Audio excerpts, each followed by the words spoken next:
On a voulu conserver ce site magnifique d'altitude 500, balcon sur la mer, sur la Côte d'Azur. Et on a voulu y donner à la fois une approche de grande modernité dans les usages, dans l'utilisation des technologies respectueuses de l'environnement, et puis qu'on puisse accueillir tous les scolaires de la communauté d'agglomération, tous les enfants, mais aussi tous les parents, toutes les familles, quels que soient les âges, et qu'on puisse marier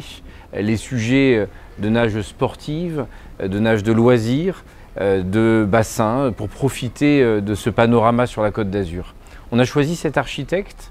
parce qu'il a apporté cette écriture à la fois qui s'intègre dans le site, avec ses restanques, avec ses oliviers, avec cette verdure et ce site de plusieurs hectares qui est préservé. Cette piscine à débordement qui va voir, quand on sera dans le grand bain, voir la mer Méditerranée.